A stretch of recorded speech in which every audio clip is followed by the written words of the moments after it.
Hello दोस्तों, ABC coaching YouTube channel में आप सभी का स्वागत है। आप लोग कैसे हैं? आशा है कि आप लोग स्वस्थ और मस्त होंगे, अपने बोर्ड एग्जाम की तैयारी जबरदस्त तरीके से कर रहे होंगे।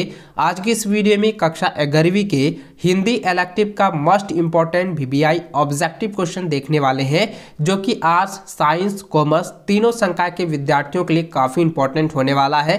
तो सभी छात्र इस वीडियो में बताए गए हर एक क्वेश्चन को आप अपने कॉपी में नोट करते जाएं और बोर्ड एग्जाम की परीक्षा देने से पहले इन सभी क्वेश्चन को अच्छे से आप लोग रट लीजिएगा। और आप सभी से रिक्वेस्ट है कि आप हमारे चैनल पर नए हैं तो चैनल को सब्सक्राइब करने के साथ बेल आइकन को प्रेस कर लें, और वीडियो अच्छी लगे तो वीडियो को लाइक करने के साथ साथ अपने सभी दोस्तों के साथ शेयर जरूर करते जाएंगे। तो चलिए दोस्तों क्वेश्चन की ओर चलते हैं। तो देखिए दोस्तों, सबसे पहला क्वेश्चन आप यहाँ पे देख पा रहे हैं, ये जो है खंड क में दिया गया है, जो कि सबसे पहला क्वेश्चन आपका यहाँ पे गद्यांश दिया गया है, जिसमें लिखा है कि निम्नलिखित गद्यांश को ध्यानपूर्वक पढ़िए तथा प्रश्न संख्या 1 से लेकर 5 तक के उत्तर दीजिए। यानी कि ये जो है आपका गद्यांश दिया गया है, इनको जो है आप लोगों को अच्छे से पढ़ना है। ठीक है, तो चलिए इसके प्रश्न उत्तर की ओर चलते हैं। देखिए सबसे पहला इसका प्रश्न दिया गया है कि धन की चाह मनुष्य को किस ओर ले जाती है। तो दोस्तों इसका आंसर हो जाएगा विनाश की ओर। ठीक है, तो ऑप्शन नंबर आपका जो है बी इसका सही आंसर होगा। इसको अच्छे से याद रखेंगे। अगला सवाल है कि प्रस्तुत गद्यांश के अनुसार किसके तल को कोई थाह नहीं होती। तो इसका आंसर होगा दोस्तों घन लिप्सा रूपी सागर। यानी कि दोस्तों धन लिप्सा यानी कि धन में जो पूरी तरह से विलुप्त हो जाता है, उस सागर में जो डूब जाता है उसका कोई थाह नहीं होता है, उसका कोई जो है अंत नहीं होता है। ऑप्शन नंबर आपका ए जो है सही आंसर होगा। इसको अच्छे से जो है आप लोग याद रखें, कॉपी में नोट करते जाएं। और अगला सवाल है कि कैसे व्यक्ति समाज में नीच से नीच काम सम्मान की चिंता किए बिना ही कर देते हैं। तो इसका आंसर जाएगा ऑप्शन नंबर सी, धन की उत्कट कामना से ग्रसित व्यक्ति। अगला सवाल है कि धन लोलुपों, ठीक है याद रखेंगे। चौथा नंबर जो क्वेश्चन है ना, ये काफी पेचीदा है और उसको अच्छे से आप लोगों को समझना है। यहाँ पे ये दिया गया कि धन लोलुपों को समाज कैसी दृष्टि से देखता है।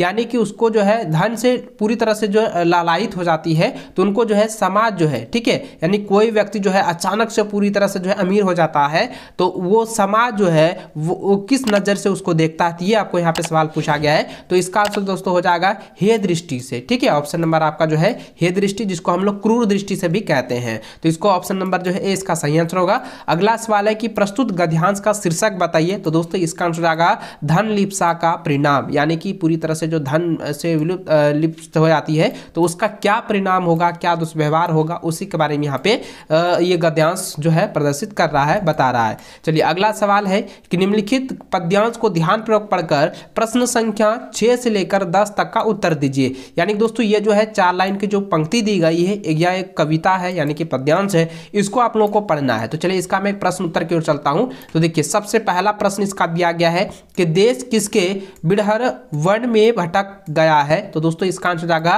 राजनीतिक दल। ठीक है, ऑप्शन नंबर बी।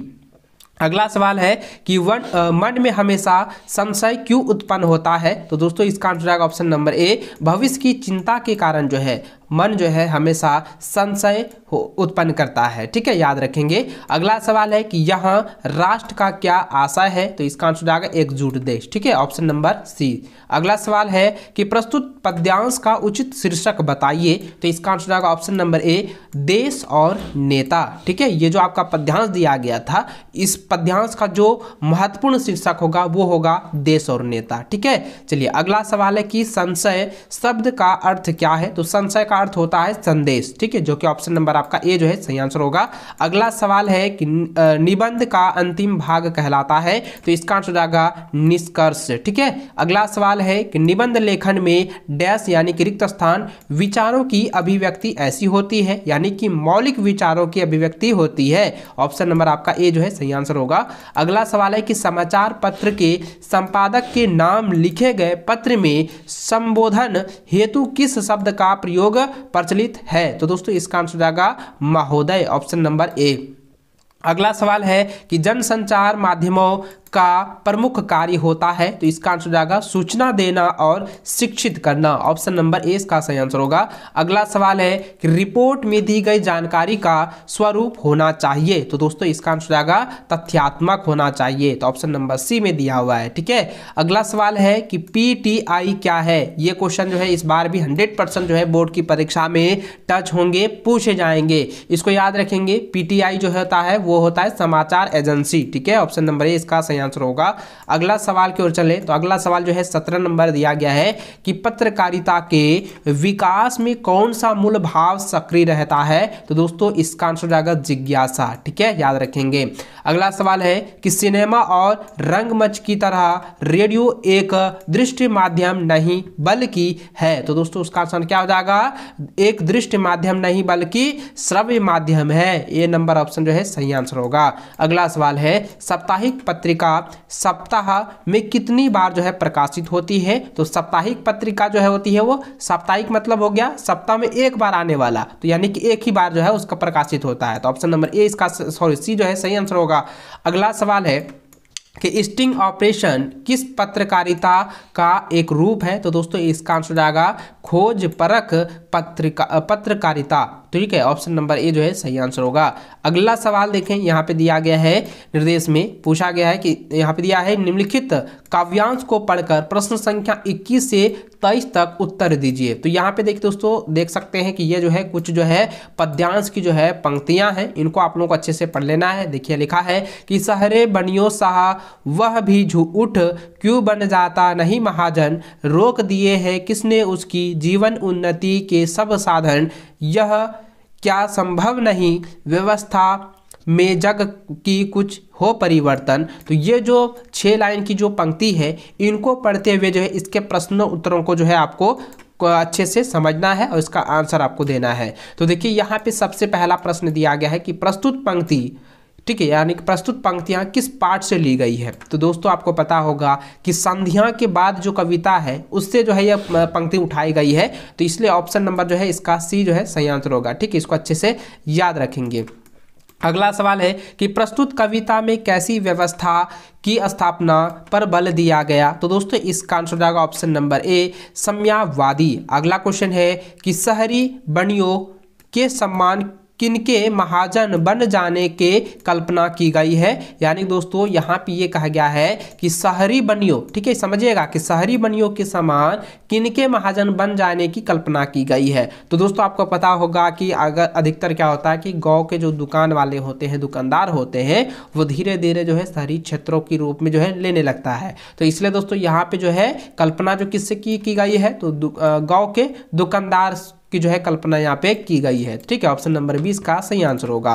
अगला सवाल है कि नींद उचट जाति किसकी रचना है? तो देखिए नींद उचट जाती है तो इसका आंसर हो जाएगा नरेंद्र शर्मा की। ठीक है, ऑप्शन नंबर बी। अगला सवाल है कि कवि नरेंद्र शर्मा के भीतर के दुख सपनों के भयावह किसे माना गया, यानी किसे माना है? तो दोस्तों इसका आंसर हो जाएगा बाहर के अंधकार को। ठीक है, यानी कि बाहर के अंधकार का जो है भयावह कहा गया है, माना गया है। अगला सवाल है कि रिश्ते हैं लेकिन खुलते नहीं, कवि के सामने ऐसी कौन सी जो है व्यवस्था है जिससे आपसी रिश्ते भी नहीं खुलते हैं? तो दोस्तों इसका आंसर जाएगा गरीबी। ये हर एक व्यक्तियों के पास जो है ये व्यवस्था है, क्योंकि गरीबियों के कारण जो है वो रिश्ते हैं लेकिन रिश्ते जो है खुल नहीं रहे हैं, वो खुल नहीं पाते हैं। उसका मुख्य कारण है कि गरीबी। ठीक है, ये बहुत ज़्यादा इंपॉर्टेंट सवाल है और ये आप लोगों का जो है दैनिक स्थिति से जो है रिलेटेड यहाँ पे दिया गया है। चलिए अगला सवाल है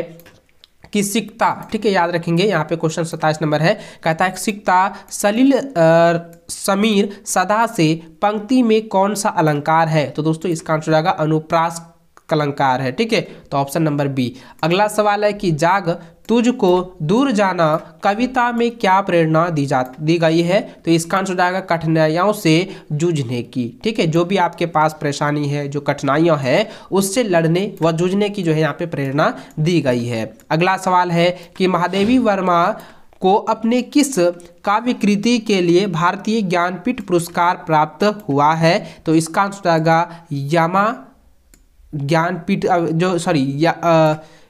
हाँ, ऑप्शन नंबर जो है इसका सही सी जो है वो सही आंसर होगा। यामा काव्य कृष्टि का जो है ये ज्ञान पीठ पुरस्कार जो है दी गई है, ठीक है, ऑप्शन नंबर सी। अगला सवाल है कि प्रकृति का सुकुमार कवि किन्हें कहा गया है? तो दोस्तों इसका आंसर आएगा सुमित्रा नंदन दत्त, सॉरी सुमित्रा नंदन जो है यहाँ पे पंत दिया है, तो ऑप्शन नंबर ए इसका सही आंसर होगा।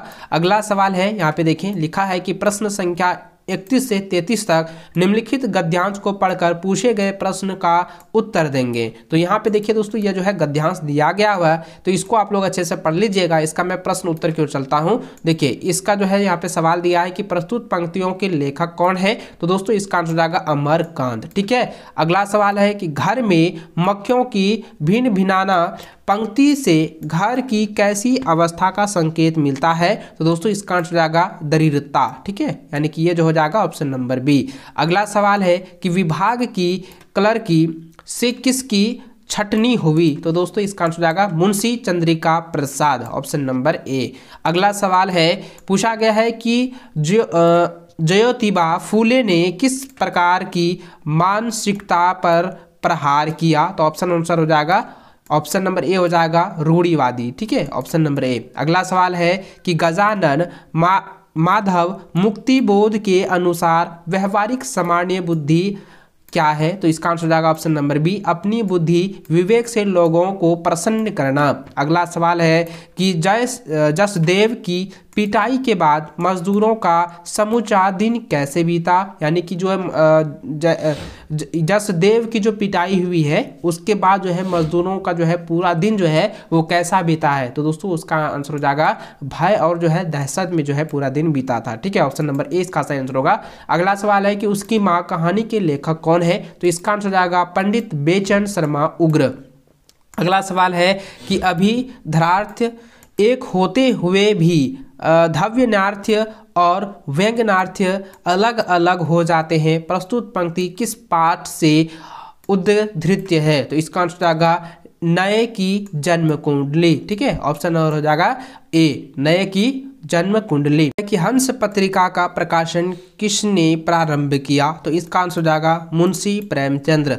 अगला सवाल है कि अंधेर नगरी नाटक का रचना किसने की? तो दोस्तों इसका आंसर जाएगा भारतेंदु हरिश्चंद्र, ठीक है, ऑप्शन नंबर डी। अगला सवाल है कि अंडे का छिलके पाठ में बिना अंडे का क्या बना रही है? तो दोस्तों इसका आंसर जाएगा ऑप्शन नंबर बी हलवा बना रही है। अगला सवाल है कि शरत चंद्र लिखित उपन्यास का नाम बताइए? तो इसका आंसर जाएगा श्रीकांत। अगला सवाल है कि आवारा महिषा में लेखक ने शरत चंद्र की तुलना किससे की है? तो इसका आंसर जाएगा रॉबिन हुड, ठीक है, ऑप्शन नंबर ए। अगला सवाल है किसकी मृत्यु के बाद जो है मकबूल घर के गुमसुम सा रहता है? तो यहाँ पे दोस्तों इसका आंसर जाएगा दादा की मृत्यु के बाद जो है मकबूल जो है घर में गुमसुम सा रहता है। अगला सवाल है कि अंडे की छिलके पाठ के आरंभ में अम्मा कोई कैसी तस्वीर उभरती है? तो दोस्तों इसका आंसर हो जाएगा परंपरावादी स्त्री की जो है तस्वीर जो है उभरती है, ऑप्शन नंबर ए इसका सही आंसर होगा।